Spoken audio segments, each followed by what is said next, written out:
আদম নবী থেকে নিয়ে ঈসা রুহুল্লাহ পর্যন্ত যত নবী, যত রাসূল, যত পয়গম্বর পৃথিবীর বুকে এসেছে, আল্লাহকে রাজি করার জন্য কাজ করেছে।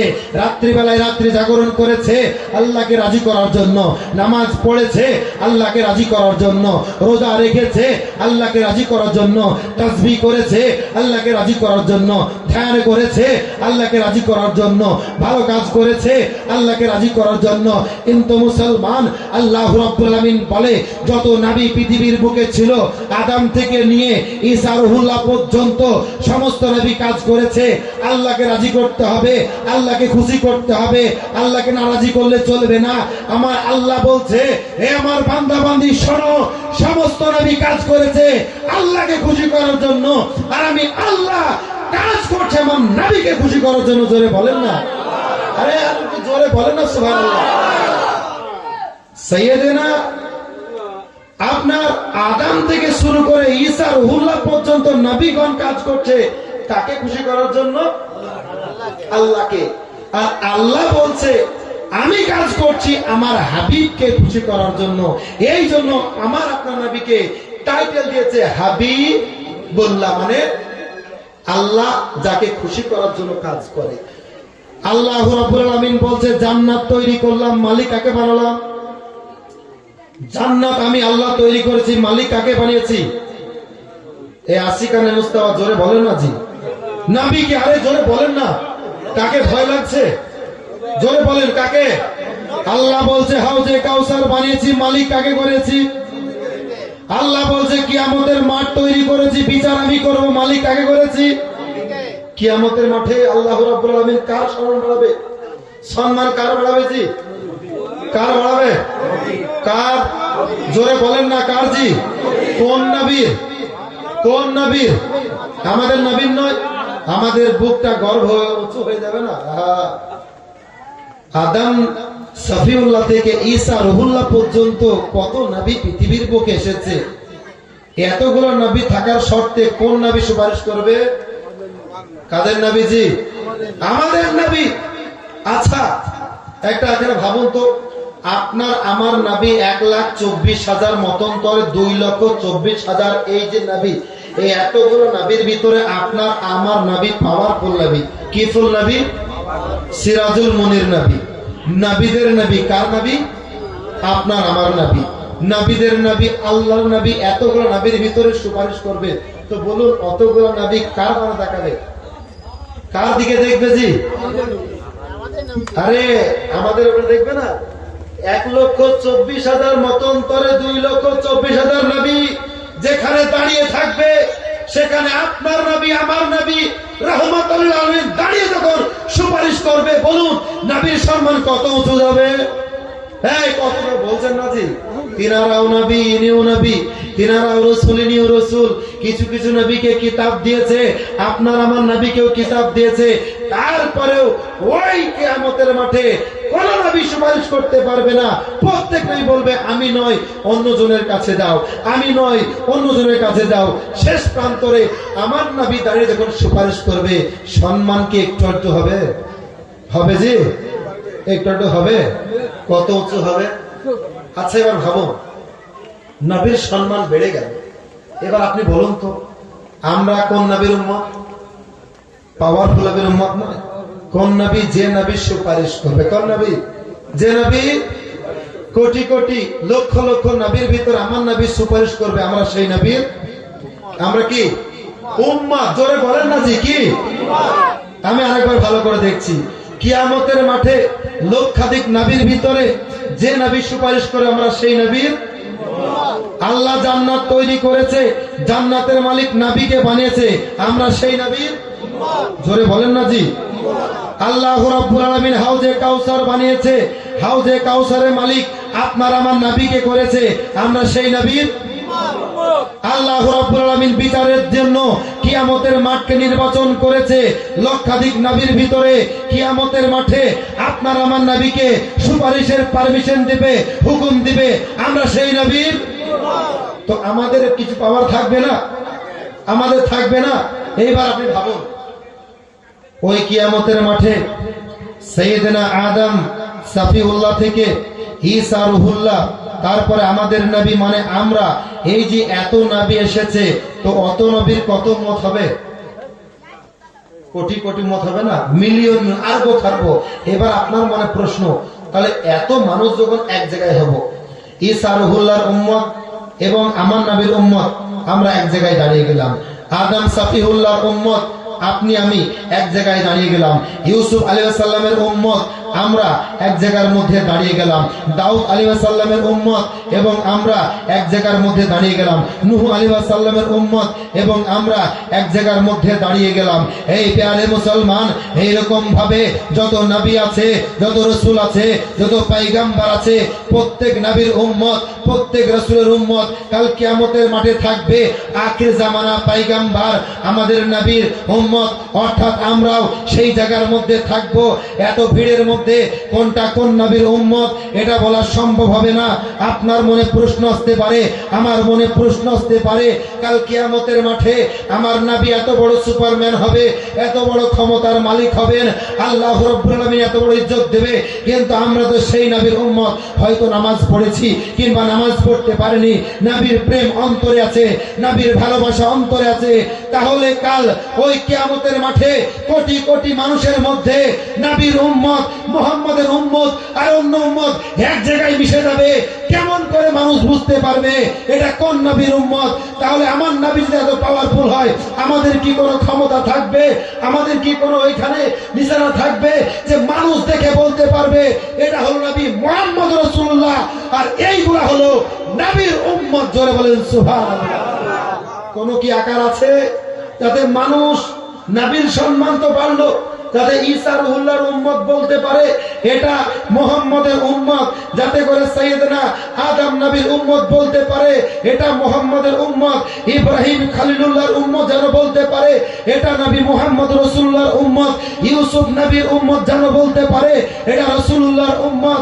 এই রকম ভাবে লক্ষাধিক নবীর উম্মত যাতে বলতে পারে এটা মুহাম্মদের উম্মত। এই জন্য আল্লাহ রাব্বুল আলামিন আমাদের কি কোনো পাওয়ার দিবে? আমাদের কি কোনো ক্ষমতা দিবে? আল্লাহ রাব্বুল আলামিন বলছে, অবশ্যই আমি যেমন আমার নবীকে ক্ষমতা দেব কাল কিয়ামতের মাঠে খেলা দেখানোর জন্য, যেমন আমার নবী দাঁড়িয়ে লক্ষাধিক নবীর মধ্যে দাঁড়িয়ে দাঁড়িয়ে নবী আমার সুপারিশ করবে, জাহান্নামীকে ফেরেশতা জাহান্নামের দিকে নিয়ে যাবে, আমার নবী জাহান্নামের দরজায় গিয়ে দাঁড়িয়ে বলবে, ফেরেশতা দাঁড়িয়ে যাও, কোথায় নিয়ে যাচ্ছ? বলবে জাহান্নামের মধ্যে নিয়ে যাচ্ছি। ফেরেশতাকে বলবে কার হুকুমে নিয়ে যাচ্ছ? বলবে আল্লাহর হুকুমের মধ্যে নিয়ে যাচ্ছি। আল্লাহর নবী বলবে ফেরেশতা আল্লাহর হুকুমে নিয়ে যাচ্ছ, দাঁড়াও, এ আমার উম্মত, এর ভিতরে দেখেছো আমার প্রেম আছে, ভালোবাসা আছে, চেক করে দেখেছো? বলতে তখন ফেরেশতা বলবেন, ইয়া রাসূলুল্লাহ, ইয়া হাবিবাল্লাহ নবী গো, মিজানের দাঁড়ি পাল্লায় তাকে চাপিয়েছি, তার নেকি ওজন করলাম, গুনাহ ওজন করলাম, আমরা দেখলাম যে নেকির পাল্লা হালকা, গুনার পাল্লা ভারী, এই জন্য তাকে আমরা জাহান্নামের মধ্যে নিয়ে যাচ্ছি। নবী আমার বলবে দাঁড়িয়ে যাও, আমি নবী দেখতে চাই তার ভিতর নবীর ভালোবাসা আছে কিনা। নবী আমার পরীক্ষা করবেন, এই মুসলমান পরীক্ষা করে যে দেখবেন যে তার ভিতরে যারা পরিমাণ যদি নবীর ভালোবাসা থাকে, আল্লাহ রাব্বুল আলামিনের নির্বাচিত ফেরেশতা ওই আল্লাহর বান্দাকে জাহান্নামের দিকে নিয়ে যাচ্ছে, জাহান্নামে ভরবে। নবী আমার দাঁড়িয়ে বলবে থামো, অন্তরে এর ভিতরে এর কলবে আমার ভালোবাসা আছে, আমি নবী থাকতে ওই বান্দা ওই উম্মত জাহান্নামের মধ্যে যাবে না। জোরে বলেন না সুবহানাল্লাহ। আর একটু জোরে হবে না? আল্লাহ হুকুম দিয়েছে ফেরেশতাকে, ফেরেশতা নিয়ে যাচ্ছে আল্লাহর হুকুমে, নবী আমার বলবে দাঁড়িয়ে যাও। নবী কি বলবে? দাঁড়িয়ে যাও। ফেরেশতা একবারের জন্য ভাববে না যে আল্লাহর হুকুম, নবীর হুকুম। ফেরেশতা বুঝতে পারবে যে নবী যেখানে খুশি আমার আল্লাহ সেখানে খুশি। আল্লাহ বলে ফেরেশতা ছেড়ে দে, ছেড়ে দে, হে মুসলমান ছেড়ে দেবে। তো আমি বলতে চাইছিলাম নবী আমার সুপারিশ করবে, এত বড় মর্যাদা, আমাদের কি ফ্যাসিলিটি? তো শুনুন, কাল কিয়ামতের মাঠে নবীকে যেমন সমস্ত নবী চিনতে পারবে, সমস্ত নবীর উম্মত যেমন চিনতে পারবে, আল্লাহ বলছে মুহাম্মাদের উম্মত গুলা কাল কিয়ামতের মাঠে যখন দাঁড় হবে তো অন্যজন উম্মত দেখে দেখে চিনতে পারবে। কেমন করে? তো বলতে আছে ওরা নামাজ পড়তে গিয়ে যে অঙ্গগুলা ধৌত করে, যেমন হাত, মুখ, পা, আল্লাহ বলছে কিয়ামতের মাঠে তাদের হাত পা মুখগুলো লাইটের মতো জ্বলতে থাকবে। জোরে বলেন না, জোরে হবে না? লাইটের মতো জ্বলতে থাকবে, বুঝতে পারবে এটা হলো মুহাম্মাদের উম্মত। কার উম্মত? মুহাম্মাদের উম্মত। তাই বলে কি বেঈমানের হাত জ্বলবে?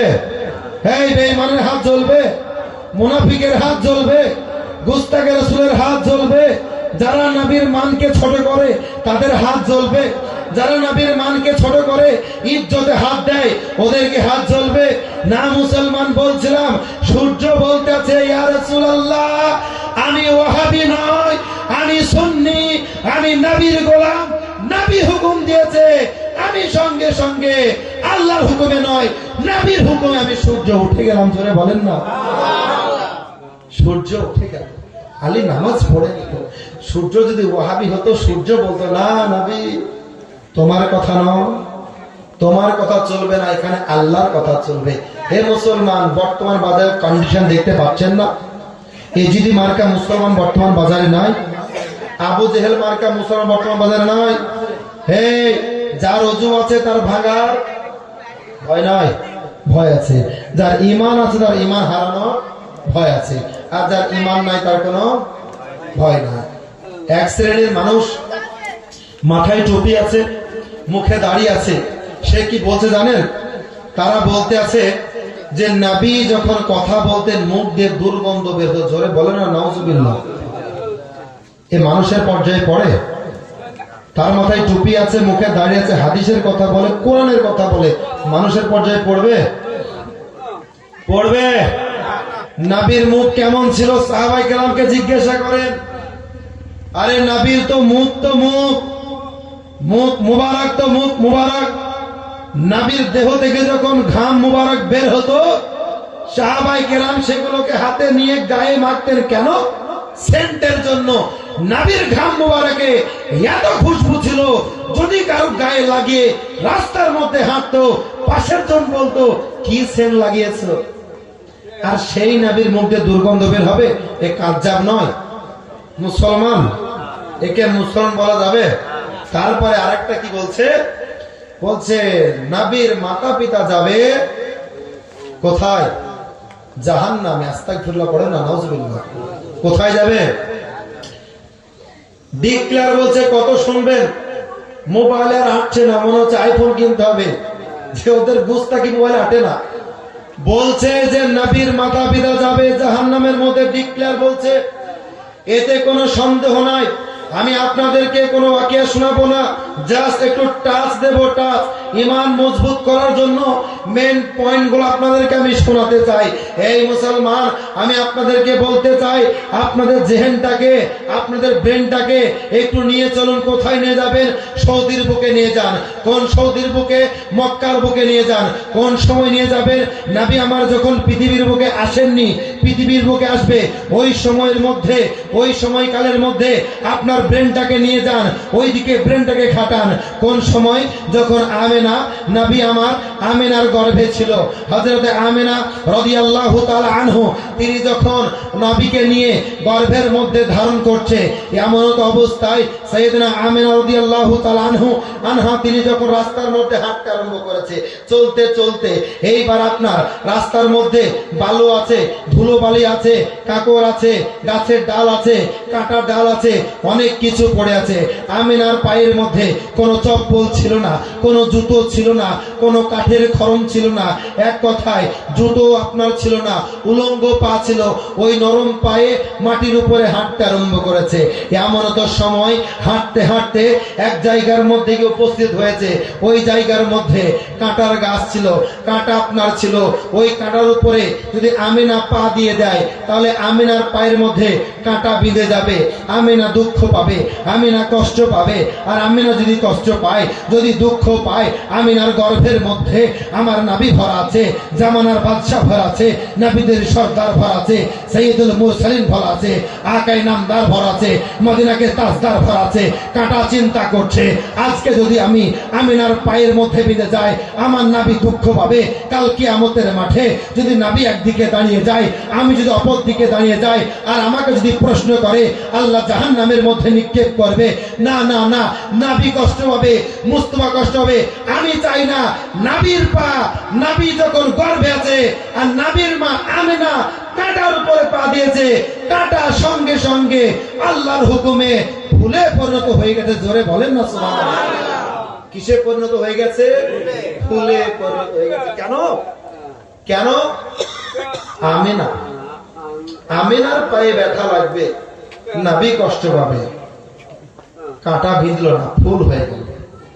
আমিনা চলতে আর এই আপনার এই মাজার মধ্যে কলসি আছে। আগেকার মেয়েরা কলসি নিত মাজার মধ্যে, দেখেছেন তো? কলসি বাবা আপনারা জানবেন, কলসি নিয়ে পানি আনতে কোথায় যেত? কুয়োর মধ্যে। কোথায়? আপনাদের একটা কুয়ো দেখলাম, এই বাড়িতে দেখলাম, এটা কুয়ো আছে না? হ্যাঁ দেখলাম কুয়ো, অনেকদিন পর। তো যাই হোক, কুয়োর মধ্যে পানি আনতে গেছে। আমিনা চলতে আছে, রাস্তার কাঁটা ভয় করছে আমিনার পায়ের মধ্যে যদি বেঁধে যায়, আল্লাহ যদি কাল বিচারে কাঠগড়ায় দাঁড় করে দেয়, কেউ সুপারিশ করবে না। সুপারিশ যে করবে তার মায়ের পায়ে কাঁটা বেঁধে, কাঁটা আমি বেঁধেছি, আমার বাঁচার রাস্তা নাই। কাঁটা ফুলে পরিণত হয়ে গেল। রাস্তার মধ্যে ধুলো বালি কাকর ছিল, তারা সরতে আরম্ভ করেছে। কাকর চিন্তা করছে, মোটা কাকর যদি আমিনার পায়ের মধ্যে লেগে যায়, একবার যদি উহু শব্দ করে, আমার নবী কষ্ট পাবে। আমি কাকর সহ্য করতে পারবো না। বালি বলছে আমি সহ্য করতে পারবো না। রাস্তা ক্লিয়ার করে দিচ্ছে। আমিনা আগে বাড়তে আছে, মাজার মধ্যে কলসি রাখা আছে, আমিনা হাঁটতে আরম্ভ করেছে। আমিনা আগে আগে চলতে আছে। ওই দিক থেকে একদল মেয়ে চলে আসছে, তারা বলতে আছে আমিনা কোথায় যাচ্ছ? আমিনা বলতে আছে পানি আনতে যাচ্ছি কুয়োর মধ্যে। গ্রামের মানুষগুলা বলতে আছে, মেয়েগুলা বলতে আছে আমিনা যে কোনো লাভ হবে না। দেখছো না আমরা খালি কলসি ফিরে আনছি, ঘুরে আসছি। কেন? আমাদের আয়ত্তের বাইরে পানি চলে গেছে, এত নিচে পানি গেছে। ওই পানি রশ্মি দিয়ে তোলা যাবে না, দড়ি দিয়ে তোলা যাবে না, বালতি দিয়ে তোলা যাবে না। এত নিচে নেমে গেছে, ওইখানে বালতি যাবে না, দড়ি যাবে না, অন্য কোনো পাত্র যাবে না। আমিনা তোমার গর্ভের মধ্যে সন্তান আছে, বোন তুমি আর আগে যেও না, তোমার দুঃখ হবে, তোমার কষ্ট হবে, আমরা সহ্য করতে পারবো না। গ্রামের মেয়েগুলো ওই দিক থেকে চলে আসছে। এইবার আমিনা চিন্তা করছে যদি পানি আনতে যায়, হয়তো ওরা ঘুরে এলো, ওরা পানি পেল না, আমিনা আমিও পানি পাবো না, আর আমার গর্ভের মধ্যে সন্তান আছে, আমি কষ্ট করে আগে যাব না। এই রকম কথা মনে মনে চিন্তা করার পরে আরে মুসলমান আমিনা এবার করলো কি, বাড়ির মধ্যে ফিরে যাবেন, মুখটাকে ঘুরতে যাচ্ছেন, গায়েব থেকে আওয়াজ আসছে আমিনা আমিনা আমিনা শোনো, খবরদার বাড়ির মধ্যে রিটার্ন যাবে না। ওরা ছিল সাধারণ মহিলা, ওরা ছিল সাধারণ পাবলিক, ওরা ছিল সাধারণ মা, কিন্তু আমিনা তুমি কোনো সাধারণ মেয়ে নয়, তুমি কোনো সাধারণ মা নয়, তুমি কোনো সাধারণ মহিলা নয়। আমিনা তুমি অপেক্ষা করো না, তুমি চলে যাও, পানি তোমাকে তুলতে হবে না, কুয়োর পানি তোমার জন্য অপেক্ষা করছে। জোরে বলেন না সুবহানাল্লাহ। আমিনা রাদিয়াল্লাহু তাআলা আনহা সঙ্গে সঙ্গে আল্লাহ রাব্বুল আলামিনের গায়বী আওয়াজ পেয়ে, গায়বী খবর পেয়ে যখন কুয়োর দিকে এগিয়ে গেলেন, আগে যাওয়ার পরে দেখছেন আল্লাহি আল্লাহর কসম, আল্লাহি আল্লাহর কসম, কুয়োর মধ্যে যাওয়ার পরে যেন মনে হচ্ছে কুয়োর মধ্যে জোয়ার ভাটা হচ্ছে, আর কুয়োর পানি উতল পাতল করে একবারে মুখের মধ্যে চলে এসেছে। আমিনা গেল ইচ্ছা মোতাবিক, যেমন ভাবে গ্রামের মহিলারা কোন নদীতে বলেন, কোন পুকুরে বলেন, যারা গিয়ে পানি ভরে নিয়ে আসে, আমিনা ঠিক কুয়োতে গিয়ে নদীর মতো পানি ভরে নিয়ে আসলো। জোরে বলেন না। কেন? কেন পানি কেন উপরে উঠে আসলো? পানি দেখছে গর্ভে কি আছে? মুস্তাফা আছে, মুস্তাফা জানের রহমত আছে, আখিরি জামানার পায়গাম্বর আছে, নবীদের সরদার আছে, নবীদের হেড ও কমান্ডার আছে, কিয়ামতের মাঠে সুপারিশ করনেওয়ালা নবী মুস্তাফা আছেন। এই নবী গর্ভের মধ্যে আছেন, আর ওই যদি পানি তুলতে গিয়ে নবী কষ্ট পায়, আমি কিয়ামতের মাঠে জবাব দিতে পারবো না। বলার উদ্দেশ্য একটা, মুসলমান হায় রে অভাগা কপাল পোড়া মুসলমান, আজকে কাঁটা জড় বস্তু সে ভয় করলো জাহান্নামের আগুনকে।